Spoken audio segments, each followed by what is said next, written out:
In the name of Allah, the Beneficent, the Most Merciful, I bear witness there is no God but Allah, and I bear witness that Muhammad is indeed his messenger. I greet my brothers and sisters, listeners, viewers, right the way around the globe in the greeting words of peace. We say Assalamu alaikum. Assalamu alaikum. You're watching FahjrShow TV. Again, this is Series 2. Welcome, brothers and sisters, to Series 2. It's been a good while. I have with me, right here next to me, as always, my wife and companion, helpmeet and interlocutor in Sister Janet. Come and give some greetings, sister. Assalamu alaikum, family. In the name of Allah, the Beneficent, the Merciful, I bear witness also that there is no God but Allah, and that Muhammad is his messenger.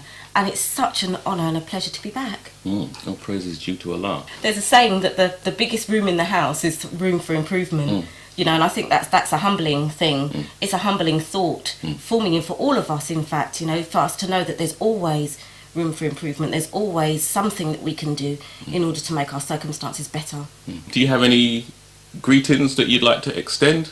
Yeah, I'd like to extend greetings to the sisters of the MGT and the brothers of the FRY in London, in England, throughout the earth. You know, sometimes we just concentrate on our own little area, but there are people working all throughout the earth now, and particularly with the internet, you know, we see brothers from Trinidad or brothers and sisters from Trinidad, from Jamaica, from all countries around the earth. So it's very warming to know that, you know, as we're working, others are doing the same also. And also my biological family as well. You know, we've been really making a concerted effort to see each other more and to enjoy each other more, so that when we have difficulties, tragedies, traumas, that when we come together, we're not strangers, and we're not coming together for a funeral or for a death or for an illness, but we've been going to family picnics and, you know, gatherings. We had our 12th wedding anniversary, didn't we? And everyone came over. That was really nice, wasn't it? 12 years, brothers and sisters. And our mothers were so proud of us, weren't they? Who would have thought? Yeah. 12 years. Who would have thought?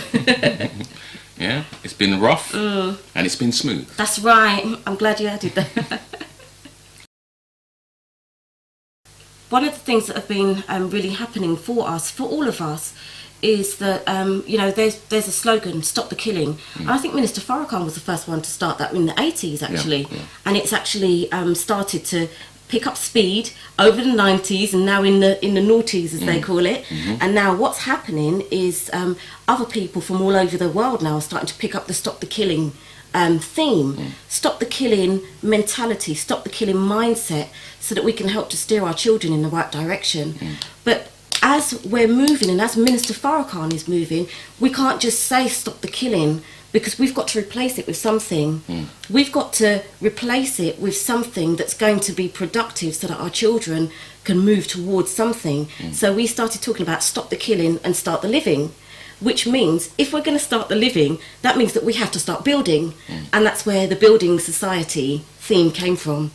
I'm looking at methods of building, seeing how we can start to build ourselves, how we can start building our families, communities and nation, in order for us to have a better result with one another. So that's really where it came from. You know, it's interesting. Also, you know, if we're talking about having a building society, that kind of suggests that we had a destructive society before, a killing society before. You know, and when you say it like that, you know, if you're not part of the building society, then you're part of the destructive society or the tear down society. That kind of, you know, puts it in perspective. Yeah, it does. And I think really that's what it's about. It's about us understanding exactly what we're doing and what we're part of, so that we can decide whether we're going to stay a part of the destruction or a part of the building movement, because it's a movement and it's supposed to be a shift, a change from war into peace. And remember, we were talking about war and peace, and we were talking about leaders who are leading nations of people during war. When it comes to peacetime, you'll find that leader is removed or killed or dies or whatever, and then they have a peacetime leader come in. So there's a time for everything, brothers and sisters. And in there being a time for everything, we have to set the pace in order for our children to come up. So we've got to stop the killing with our mouths, our hands. We have to stop it inside of ourselves, and then our children will stop manifesting that wherever they are.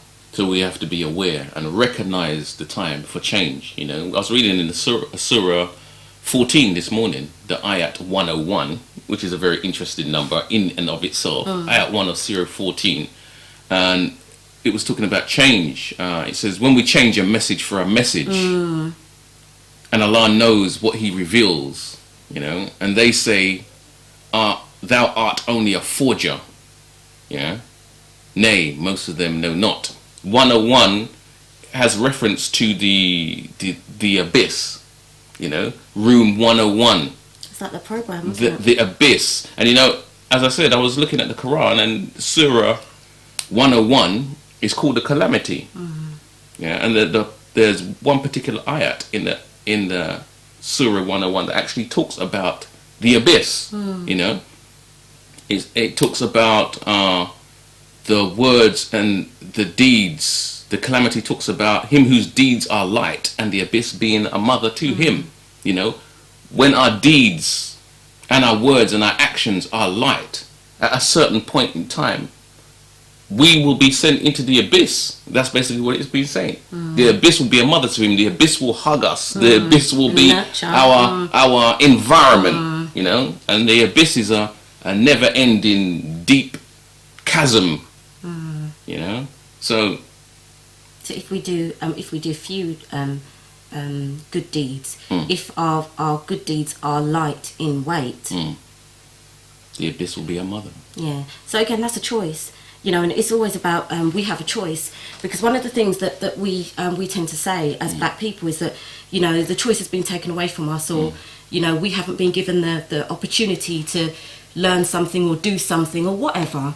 However, we've been given a clear choice in being given a message. We are given a clear choice as to whether we take, I don't know, water or fizzy water or still water. You know, it's for me to choose, me to decide, and then therefore the result it has on my body is determined by the choice that I've made.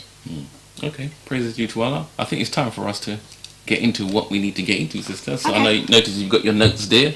I do. You've been working on them all night too. I haven't. No, what I did, I didn't sleep very well last night, brothers and sisters. Sometimes, you know, it happens if you've got lots on your mind, and, you know, I had lots on my mind, so I didn't sleep very well. And I decided not to toss and turn and get all frustrated in bed, and just get up and do something productive and constructive. So I done some reading instead, and I enjoyed it. So if I look a bit spaced out, it's because I haven't slept very much. I got my glasses on anyway. Okay.